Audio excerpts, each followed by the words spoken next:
Welcome back, players and collectors, to my channel, Ren's Collectibles. If you're new here, I'm Ren, and today we are going to be doing something that I think is becoming more and more relevant that we need to kind of go over, and that is pre-release tournaments for Pokemon.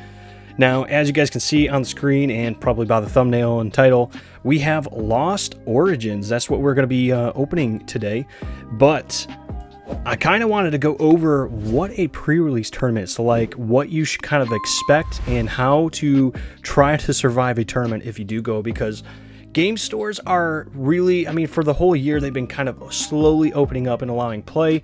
And with Pokemon, you know, kind of moving into the 2023 World's contendership, I guess, we are going to see a lot more gameplay happening in stores. So I want to walk you guys through that, what it's like to build a deck out of a pre-release, what to expect, and kind of all that kind of goes with it. So let's begin. We're gonna open up this pre-release kit, and typically I've got 3 extra packs here. Typically, when you go, you pay the door fee to get in and play in the tournament. It's usually $25 if they're just doing these. Lately they've been $30, but because they're giving you extra booster packs. But typically before the pandemic, you would buy the Build and Battle kit, $25, get your fee in to play in for the whole event, and get you this box here.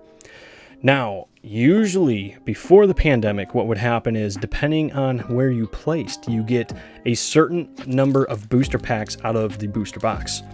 A lot of places did 1 pack just for joining and playing. If you made it to like top 8 or whatever the top cut is, you'd get 2 booster packs, and if you win the whole thing, you get 3. I'm mixing up all those words already. But since it's kind of COVID time right now, my game store is still doing it, where they're doing take-home kits, and they're about to do in-person play as well. But for the purposes of this, I had to do a take-home kit. They just gave me all 3 booster packs. I didn't ask them for it. They gave it to me. So I am missing my handy dandy knife, so we're going to try this with scissors, which actually worked out pretty well. Put that down over there. So what you do, you get in, you sit down, they tell you everything, all about the rules and stuff, and you sit down, and they hand you your box. This is what you are doing. You're going to get a little rule sheet, and it kind of discusses what to do. Surpass the point of no return. And it's got building tips on here, so I highly suggest actually reading these and kind of going through it. But some of the highlights here, things to take away. It includes a ready-to-play 40-card deck featuring 1 of 4 exclusive promo cards and 4 booster packs from the Sword and Shield Lost Origin expansion. So every pre-release in the Sword and Shield era and in the Sun and Moon era, I believe, but at least in the Sword and Shield era, because those are the only relevant ones now, you get 4 booster packs as well as your evolution pack and your promo card.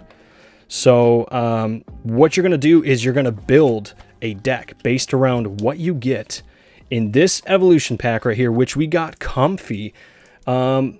I honestly don't know anything about any of the abilities or any of the pre-release promos, but its ability here is Flowering Selection. Once during your turn, if the Pokemon is in the active spot, you may look at the top 2 cards of your deck and put 1 of them into your hand.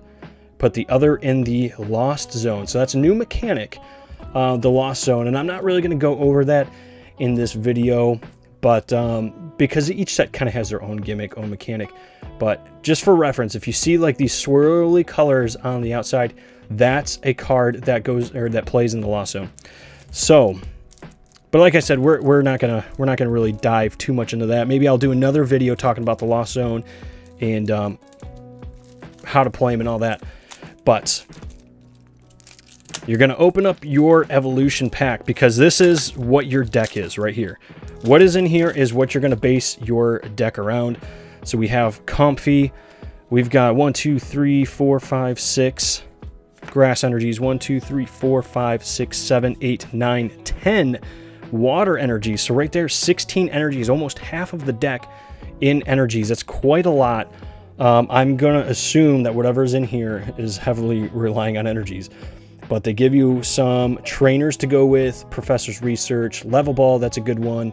Iridia, it's good for a water deck, so we're going to have water types in here. It's all kind of hinting and alluding to that. Water and grass. which is kind of weird because you can't really play with this unless you want to get some energy. But you're going to get a bunch of trainer cards. You're going to get your evolution lines now. So you get 3 of the basic Pokemon. You're going to get 3 of the stage 1 and 2 of the stage 2. And generally speaking, when it comes to decks, that's a good strategy rule of thumb to follow. And it's going to be same here: Horsey, Seadra, and Kingdra. And there you guys go. I'm going to give you a free code card. Whoever grabs this, I hope you are a player or an aspiring player on the online Pokemon client, so that you can use that to get your very own digital build and battle kit. And we also get our 4 booster packs. So whatever we pull in these booster packs is going to assist us in making this deck. So we're going to go ahead and rip through them. Hope we get some good stuff. Like I said, at this point, it's pretty clear that we are going to have a very heavy water and grass deck. There's the code card for that. So 1, 2, 3, 4. Do the card trick just because. There's our psychic energy. If we wanted to use it, we could. But then you're going to start looking at all of the cards that are in here and think, how can I use this to my advantage? So in here, you can use this card only if you put another card in from your hand in the lost zone. So if you were to play Comfy, or if you were playing any other card, which I don't think we have any cards in this deck as of right now that play in the lost zone, this might be a card worth considering. As it stands, we don't really need it right now, but Silcoon, so maybe if we get a, this one's Cascoon, right? I just need to make sure. Yeah, that's Cascoon. Maybe if we get Beautyfly, we consider putting in a Silcoon as well. Lady, that's another good trainer card have. Sometimes you want to look at Pokemon abilities as well, just to see if something is in there that can help your deck out quite a bit. Like maybe you do play the Comfy just because you want to be able to look at the top 2 cards in your deck and draw one. You can certainly do that. It has its advantages and its disadvantages. So there we go. We got another Horsey. I don't think we really need it. Shellos, if we wanted Shellos in our deck. Did I do the card trick? I got 2 rares. Oh, this is the trainer gallery card. Okay, I was really confused for a second. We got Enamorous V full art trainer gallery card. That is a beautiful card, by the way. One of my favorite cards from the set. One of the ones I definitely wanted to get. I got an itchy eye right now. Sorry about that. We pulled a pretty big hit here.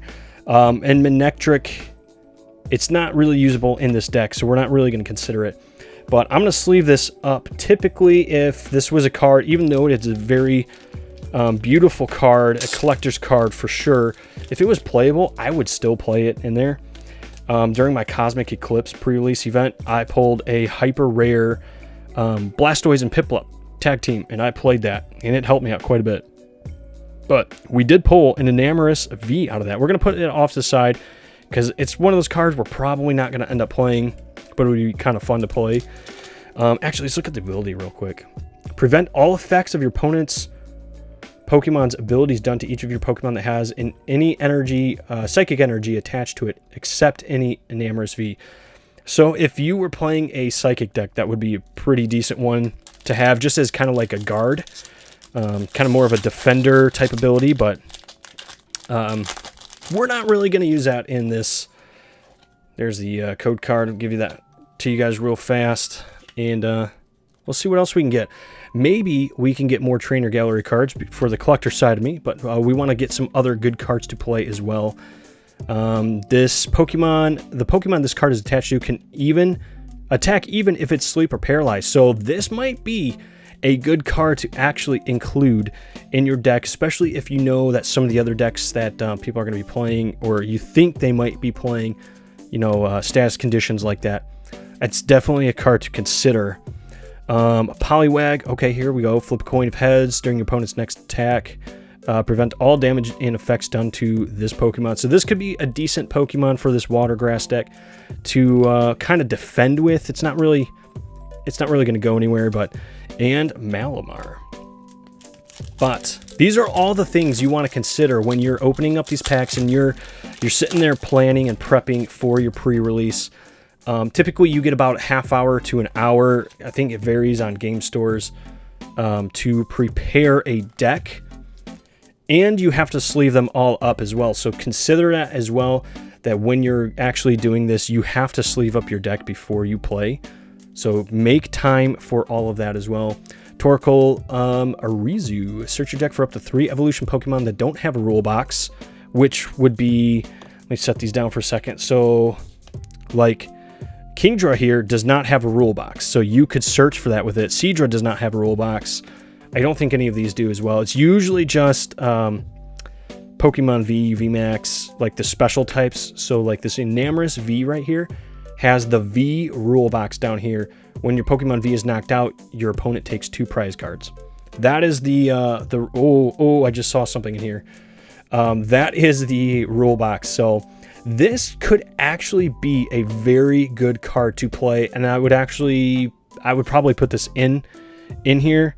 We'll set it up here as a card to consider putting in. It's definitely going to be one we probably want to switch in there. It can help accelerate your boosting up and evolving some of your Pokemon, so it's definitely worth considering. We got another Whirlpool, but we don't really need it. Manectric, and we got a gold box of disaster. That is the complete opposite of what this box has become. This has been a phenomenal box. If the Pokemon V this card is attached to has full HP and is knocked out by damage from an attack from your opponent's Pokemon, put 8 damage counters on the attacking Pokemon. Essentially, if your Pokemon V is at full health, and they one-shot it, they one-hit KO it with this attached to your V Pokemon, you essentially do 80 damage back. You swing back. That is really cool. We're going to put it up here. Unless we pull a V card we really want to use in this pack right here, probably not going to be worth using. And that's kind of the thing too. You don't always have to use the special cards, like the cool cards, all that. They do help if you're playing the right deck. If you have the right strategy, they can help. But they don't always help, and that's something to keep in mind too. I think a lot of new Pokemon players think they have to have the big cards, the big money cards to win, and to an extent that might be somewhat true. You got to have some decent cards, but you don't always have to have them. You can have a good counter deck without having all that big stuff in it. So we got Ambipom, Ducklets. If we could pull a Swanna, maybe, but we would need 2 of those Ducklets, which I think we may have actually pulled.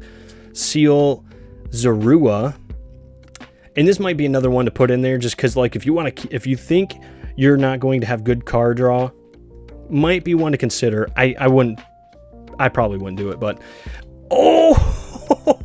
we pulled a Radiant Gardevoir.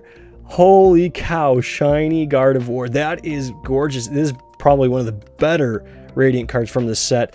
Wow. Wow, wow. And an Orbeetle holographic. If we had the whole line here, I might consider that, but not for one.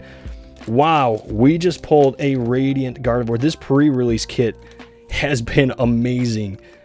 Loving Veil. All your Pokemon take 20 less damage from attacks from your opponent's Pokemon V after applying weakness and resistance. So not bad. All in all, based on what we pulled, I probably wouldn't change too much in this deck. I might throw in a Rizu, maybe a couple different trainers, but I think this deck, for where it is and what it is, it's not going to improve that much. We got a lot of epic pulls from the packs, but not a lot that really help us out. Maybe Wind Up Arm. Not a lot that really help us out in terms of gameplay or power. That one might not be a terrible one, but I think we already have some ladies in there. So really, you're playing on just a couple generic Pokemon here. Dustox. Your opponent's active Pokemon is now confused and poisoned. During Pokemon checkup, put 8 damage counters on that Pokemon instead. So you're really hoping and banking, like, you use the status conditions of these Pokemon here to do damage.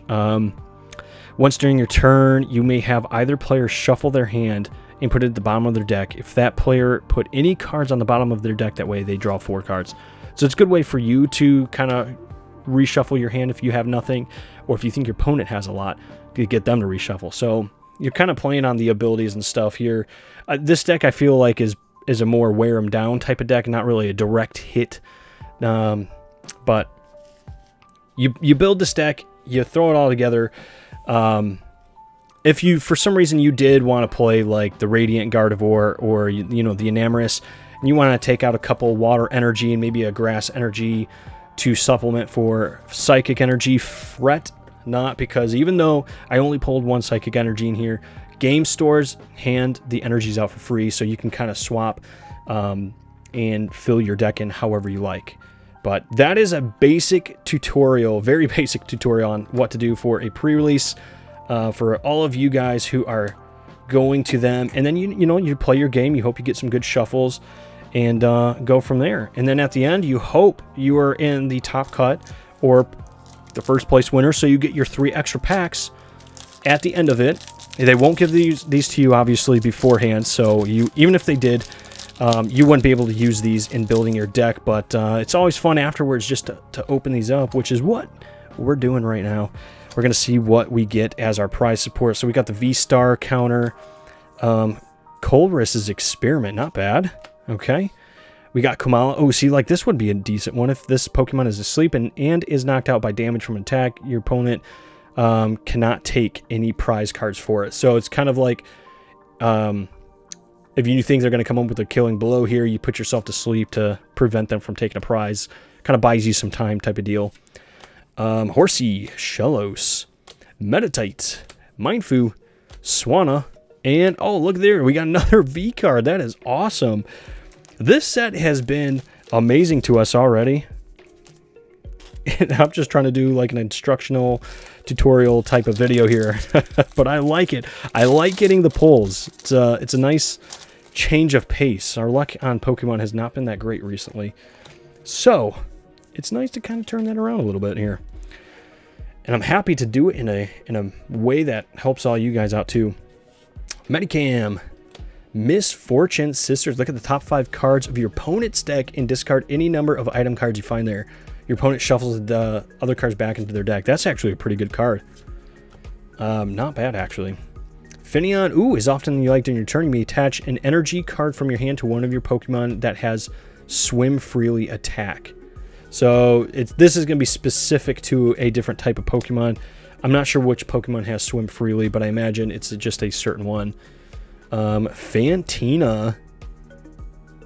Oh, you can only use this card if you have 10 or more cards in the Lost Zone. So this is definitely playing off of the Lost Zone there. That's a big one for it. But not bad, not bad. Let's see what we get in our final pack here.